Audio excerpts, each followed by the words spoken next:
faire face parce que bu ñu fàttali ko Yewwi Askan Wi Khalifa Sall avait revendiqué la paternité de Yewwi Askan Wi ba bi ñu ko ci dàqee sax nee na ñoom ñoo ko créé te gis nga bi mu ko créé ni mu defee mal à régime bi fi nekkoon ndax yéen a ngi préparé wu ci une éventuelle coalition bu regrouper des forces de l'opposition pour justement la bataille du contrôle de l'Assemblée nationale. waaw Pape xam nga on est en démocratie.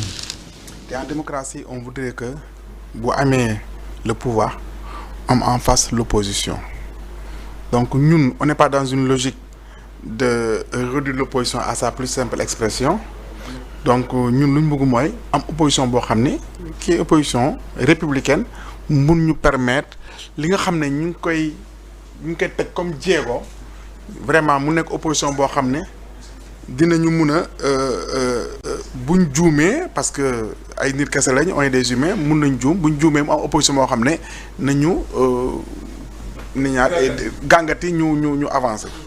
Alors maintenant pour parler de Khalifa Sall et du xam nga man je suis mal à l'aise dans ce débat-là parce que je suis un ancien du Parti socialiste.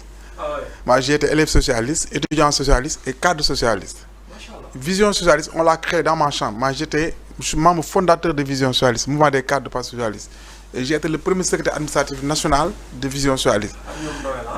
Non ñooy après Noël Barthélémy après man ak Moussa Taye la woon. Taye moo nekkoon coordonnateur Vision socialiste, moi j'étais son adjoint.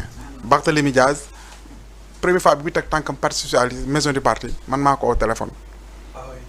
Ousmane Tanor Dieng man la jox numéro téléphone ne ma c'est le fils à Jean-Paul Diaz appelle le mu ñëw kii donc moi je connais bien le Parti socialiste. Après lii am na si jóge nañ fa dem mais xam nga man dama jàpp que ne muy Khalifa Sall muy. bi muy xar ñaar fu mu la fekk ci parti bi wala boobu génn nga. ci parti bi après si lañ dem. waaw man je suis parti avec Aïssata Tall Sall. Moi je suis parti avec Aïssata Tall Sall. Agir. Oser l'avenir. Oser l'avenir. Voilà jusqu'en 2019. Ouais. Après moi j'ai quitté en 2019 Aïssata Tall Sall bon.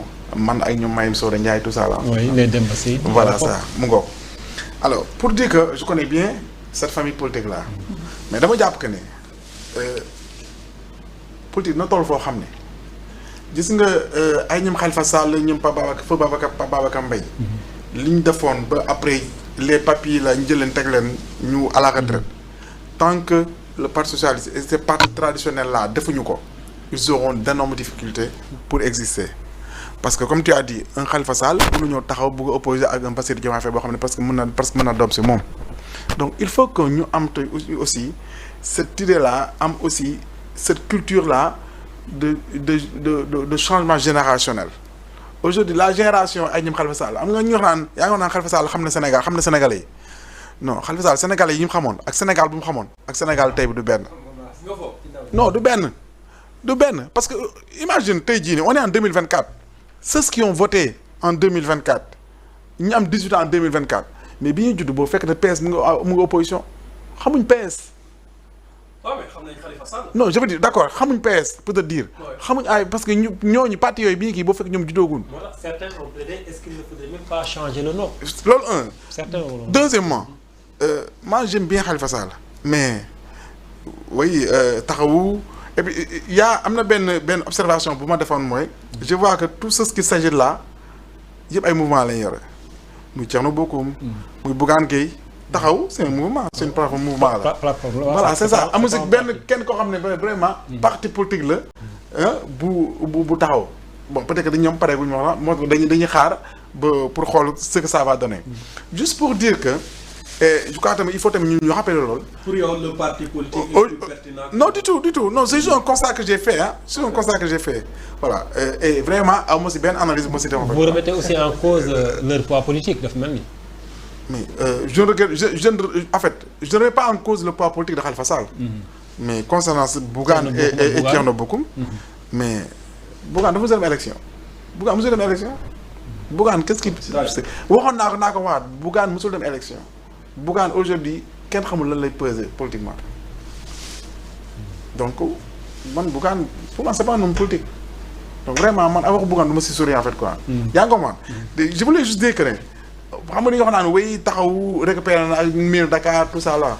Mais il faut aussi qu'on dise à l'histoire que Barthélémy Dias s'il a été maire de Dakar mais en grande partie c'est grâce à Ousmane Sonko loolu moo am. élection législative yi élection municipale yi passé locale yi passé ku si nekk koo falu yaa ngi doon ñaan Ousmane Sonko jógee Ziguinchor ñëw ànd ak yow meeting battre campagne avec toi dans ta zone. Et ça on a vu ça te à chaque fois boo ko defee zone yi mu jaar yëpp on a vu le résultat.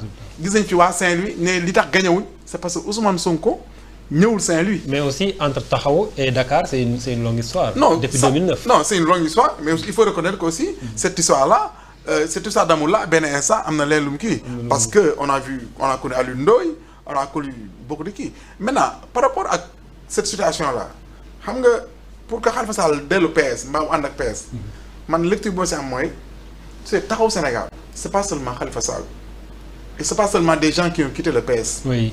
Il faut tamit loolu nit ñi xam ko. Il y a aussi les Cheikh Gueye. Cheikh Gueye. Oui, qui était de LD. Moussa Tine c'est un chef de parti. Moussa Tine, oui. te ñooñu jóguñu PS. alors est-ce que dañuy jël loolu yëpp ñu tënk ko ëmb ko ñëw ne acca ok on va avec le PS pour man loolu problème la. même Soham Wardini voilà mais niñ tënk Soham Wardini elle est de l'AFP. AFP oui. donc est-ce que dañuy tënk ñooñu ñëpp dañ leen di buub takk ne nañ dem PS nañ dellu PS. ça me pose problème. man loolu il faut tamit loolu mu xam nga loolu beneen problème la boo xam ne kii. et puis loolu yëpp bu weesoo Khalifa Sall li doon xeex tax ñoom ñëpp ñu génn PS ak li su mu tam yëpp mais mi ngi PS ba léegi Aminata Mbengue Ndiaye tey jii moom c'est elle la secrétaire générale du parti socialiste. et depuis longtemps ñu ngi waajal un congrès boo xamante ni ba léegi. kenn xamagul kañ lay doon. y a Serigne Mbaye Thiam. Qui est là, qui revendique aussi une partie du PS. Il y a Abdoulaye Wilane qui est là, qui revendique une partie du PS. Il y a même Mor Faye, qui a été secrétaire général du MES, qui représente une partie du PS. Donc, c'est des éléments qu'il faut prendre ça en compte. Maintenant, comme je dis, nous, en tant que pouvoir, on a besoin d'une opposition. Et on a besoin d'une opposition. On a besoin d'une opposition. Et on a besoin d'une opposition forte. On a un problème pour nous. Maintenant, on a une lecture. Est-ce que vous avez un Yewwi bis? Fala jëm si xam nga Yewwi Askan Wi dañoo waxoon que ne dañuy ànd dem local. ànd dem législative. bu ku nekk après bu ko am candidat nga dem présidentiel dem uuti loolu la ñu waxoon. voilà est-ce que aujourd'hui ñi nga xam ne ñun ñoo àndoon ak ñoom dem uuti muy local muy législative après ku nekk dem béy sa waar présidentiel. est-ce que tam y a pas possibilité aussi qu'on se retrouve parce que tey jii nii y a une. mais lu bëri xam na ci. non si laa jëm si xam nga aujourd'hui assemblée nationale. diggante Khalifa ak. non xam nga dama ne assemblée nationale aujourd'hui groupe parlementaire Yewwi Askan moo fa nekk. groupe parlementaire Yewwi Askan Wi moo am groupe moo am assemblée nationale. mais avec que des députés de Pastef. non le groupe Yewwi aujourd'hui. non Pastef est pur. Pastef est pur ak ñoom ñëpp ñu ngi si kii bi. yaa ka taxaw waa taxaw ñoo si génn. avec 13 députés. mu c'est ça xam nga donc ça aussi c'est un autre élément. taxaw c'est 13 députés hein. non taxaw c'est 13 députés. oui non d'accord mais. non minimiser ko mais dama ne il faut aussi ñu xam que ne taxaw bi ñuy am 13 députés dans quelles conditions la woon ak yenn circonstances la woon. taxaw boobu noonu ak taxaw tey du benn. ça aussi il faut avoir l'honnêteté et le courage de le dire. pour dire l'un dans l'autre que ñun amuñu ci problème ak ku munta nekk il faut d'abord nit ñi xam que ne génération bu bees.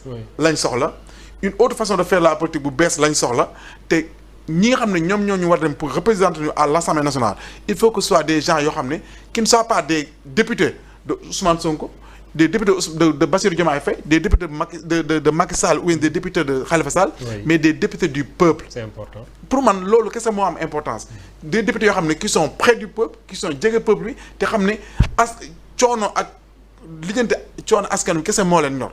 maintenant, on est élu sur la base d'une liste, parti ou la coalition